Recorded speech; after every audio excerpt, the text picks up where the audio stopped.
Bien,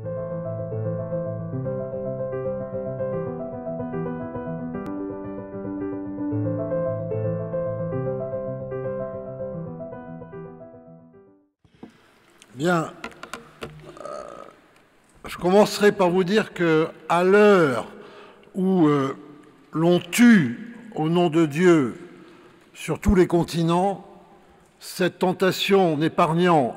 aucune tradition religieuse historique, puisque l'on voit désormais que le bouddhisme, réputé longtemps non violent, lui-même persécute les musulmans en Asie du Sud-Est. Donc, à cette heure,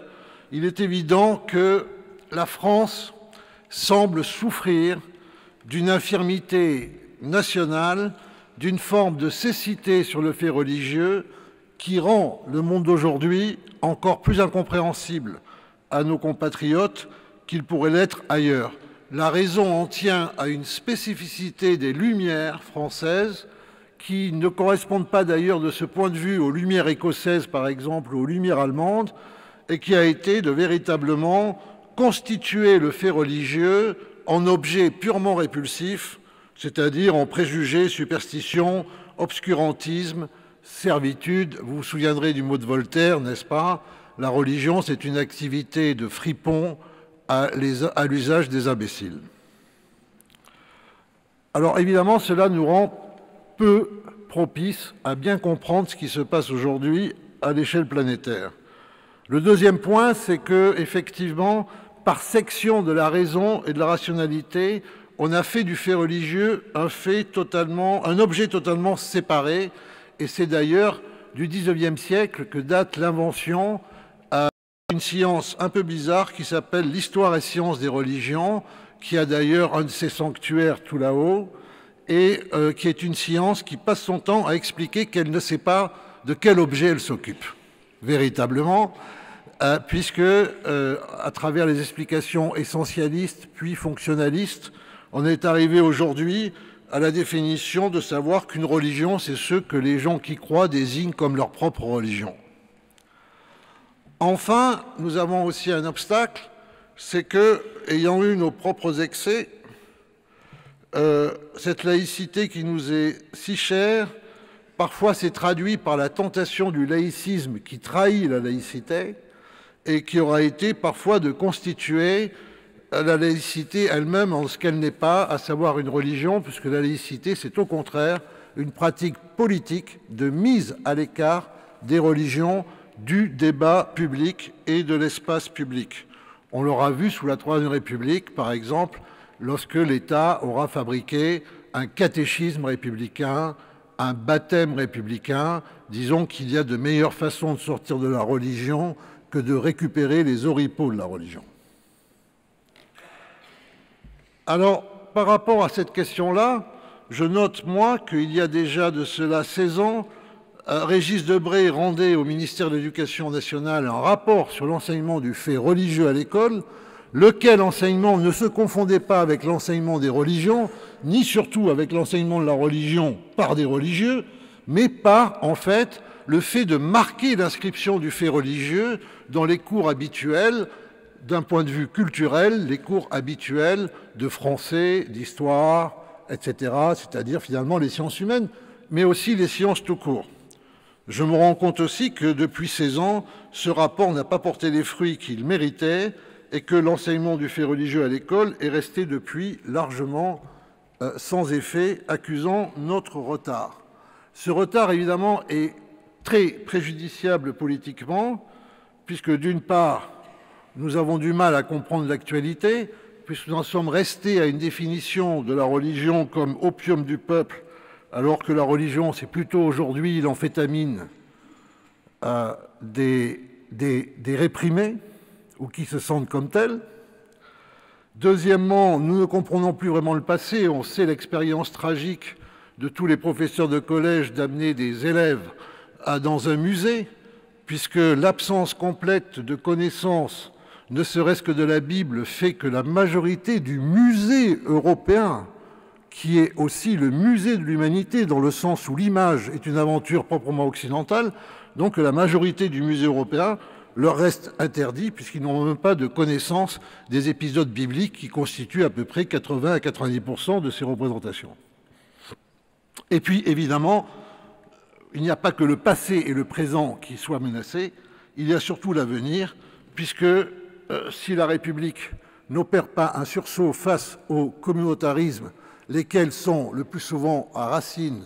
religieuses ou ont tendance à se constituer sur un mode religieux, eh bien ces communautarismes finiront par avoir raison de l'indivisibilité de cette République, laquelle indivisibilité est la garante de la paix civile. Alors telle est la situation, et pourtant, monsieur le professeur, ce titre m'a un peu inquiété moi aussi, la spiritualité à l'école. Est-ce que c'est le bon terme, spiritualité? On va essayer de voir. Peut-être que oui, peut-être que non, il y a lieu d'en douter.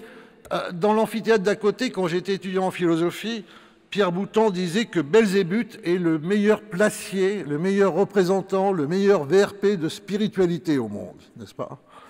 Au sens où, évidemment, plus les dogmes et les églises, et parfois les partis sont des églises, plutôt plus les doctrines et les corps constitués reculent,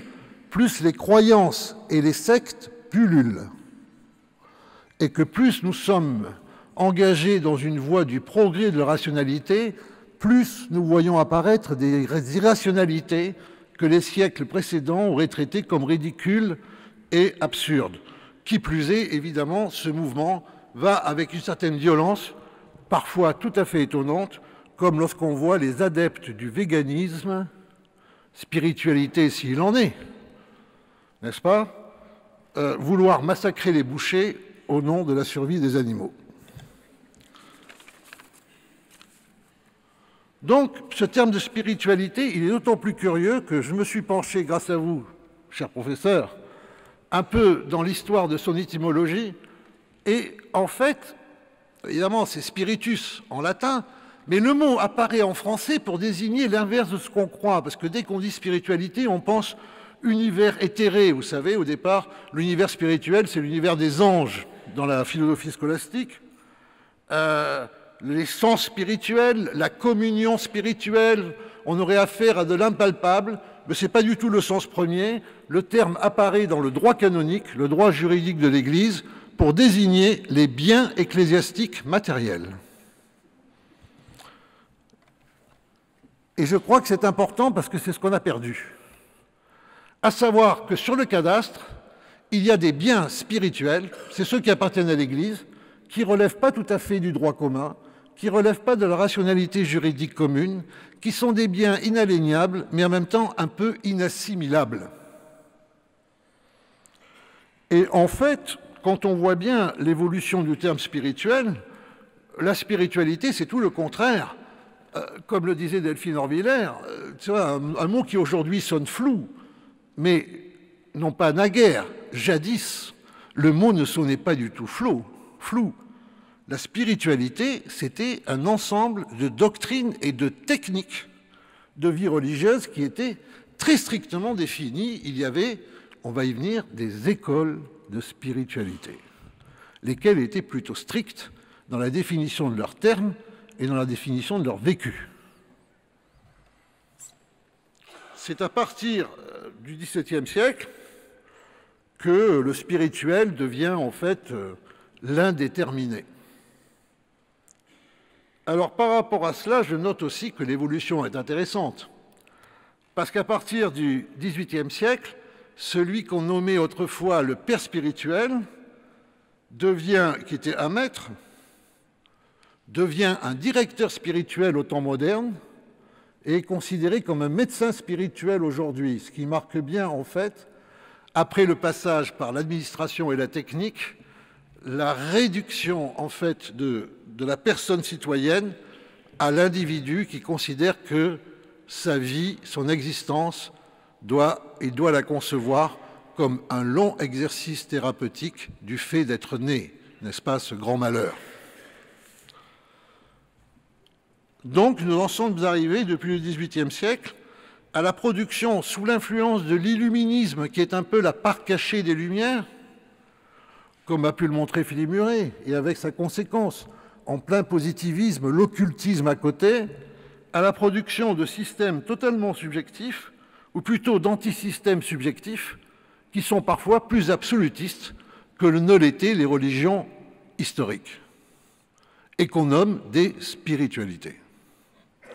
Donc le terme m'irait assez mal, mais quand je le compare à celui d'école, là encore, évidemment, et surtout en ce lieu, on va y arriver, le terme d'école renvoie tout de même initialement, à travers le latin scola, au grec scoli ou scolé, à l'idée, là encore, de constituer un corps uni, de gens qui sont unis sous une même doctrine, de gens qui sont rassemblés, certes, pour étudier, mais qui participent d'une même évidence. Vous savez que chez Platon, la condition de l'étude, c'est le loisir, mais que très rapidement, chez les néoplatoniciens, l'école, c'est l'endroit, effectivement, où se rassemblent ceux qui partagent une même vision du monde. Il va y avoir des écoles philosophiques, comme il y a des écoles de spiritualité, entre autres, évidemment, le portique. Et cette notion de faire corps, elle est tout à fait vitale à l'idée de l'école, puisqu'au figuré, on va parler de l'école de René Descartes ou de Blaise Pascal, c'est-à-dire d'une expérience de la connaissance qui a été assez inaugurale pour être féconde, d'être à bonne école, de faire école, ce qui est l'idée aussi toujours de ce rassemblement, de cette agrégation, et évidemment, surtout, lorsqu'on parle de renvoyer quelqu'un à l'école au XVIe siècle, ça veut dire le renvoyer à son ignorance. Donc, il y a un véritable processus d'intellection qui ne s'accomplit pas tout seul, mais qui s'accomplit par l'agrégat autour d'une vision partagée. D'ailleurs, vous aurez remarqué le passage par l'idéologie, l'opposé de être de la vieille école, ce n'est pas être de la jeune école, mais c'est être de la jeune garde, n'est-ce pas? Donc l'école est un espace non militant. L'école est un espace non militant, d'autant plus, on le sait ici, que la Sorbonne, comme toutes les grandes universités américaines, a été une divinity school, avant d'être un temple des sciences humaines, c'est-à-dire une école de théologie. Et l'événement essentiel, en fait, qui fonde l'école en France, c'est la séparation que produisent les ordres mendiants au XIIIe siècle des écoles dites cathédrales, c'est-à-dire des écoles qui appartiennent à l'évêque, où on enseigne de manière unilatérale un catéchisme répétitif pour créer des universités qui sont des endroits libres de la police, au sens de la police administrative, mais libres aussi de la police de la pensée. C'est ce christianisme médiéval qui rend l'école au séculum, au siècle. Et il faut donc comprendre l'école véritablement comme un processus de sécularisation de ce qu'on pourrait appeler la spiritualité. Par rapport à cela, il est clair que considérer que l'école est par soi une spiritualité, ce serait la bonne manière de sortir de ce dilemme, à savoir que l'école engage un processus de transmission où la relation d'autorité du maître à l'élève est fondatrice d'une expérience non pas de la transcendance, mais de la transascendance, c'est-à-dire du dépassement du sujet enfermé sur lui-même vers quelque chose d'autre que lui, dans une expérience de transmission. Et que cette expérience de transmission oblige. Il n'y aurait pas besoin de parler de spiritualité à l'école, parce que l'école réellement vécue, celle de la République émancipatrice, serait en soi une spiritualité. Une spiritualité sans nom, une spiritualité sans projet,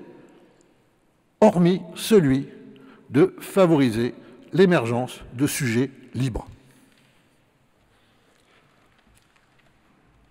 Alors je pense que là on en arrive au point où on se rend compte que oui, il manque à notre école aujourd'hui une intelligence du fait religieux, mais où puiser cette intelligence du fait religieux ailleurs que dans l'expérience très française médiévale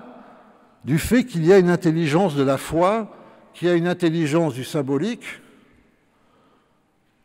que la raison outrepasse la raison et que le logos grec, c'est finalement beaucoup plus que la ratio latine, n'en déplaise à René, qui nous regarde et peut-être nous écoute. Je pense que ce qui nous menace aujourd'hui, c'est très précisément que nous avons amputé la raison d'un côté. Nous croyons que l'histoire de la raison commence au XVIIIe siècle. Non. Et de l'autre côté, que cette même raison déraille sous le décrochage de l'émotion. Ce qui nous menace, c'est en fait le fait que non seulement le fait religieux est de retour, formule vague qui ne veut pas dire grand-chose, mais que dans le fait religieux, il y a en fait un dédoublement entre le culte et la culture, que le culte ne produit plus de culture, que le culte n'est plus relié à la culture. Et que nous nous retrouvons donc avec surtout deux formes qui sont particulièrement dans cette rupture du lien entre culte et culture, qui sont d'un côté le néo-protestantisme américain et de l'autre côté le néo-sunnisme arabe, ou si vous préférez, bien que je n'aime pas ces catégorisations rapides, l'évangélisme et l'islamisme, qui évidemment ne sont pas des phénomènes égaux, mais qui sont tous deux des inventions religieuses qui débutent avec le monde moderne. Alors oui, il faudrait que les textes sacrés soient réintroduits à l'école dans le sens de l'école, c'est-à-dire sous la forme effectivement d'un travail exégétique qui laisse toute sa place à la raison et à l'histoire. Mais force est de noter que de ce point de vue-là, tous les dieux ne sont pas égaux et toutes les religions ne sont pas égales par rapport à l'adoption de ce régime qu'on pourrait qualifier d'herméneutique, c'est-à-dire d'interprétatif. Et donc, de ce point de vue-là, par rapport à véritablement le danger qui nous guette, je crois que le principal danger, c'est que la République elle-même n'est plus sûre d'avoir la volonté et les moyens, le désir et la force d'imprimer l'égalité. Cette égalité-là, c'est elle qui est la source de la liberté. Et donc, de ce point de vue, je dirais qu'aujourd'hui,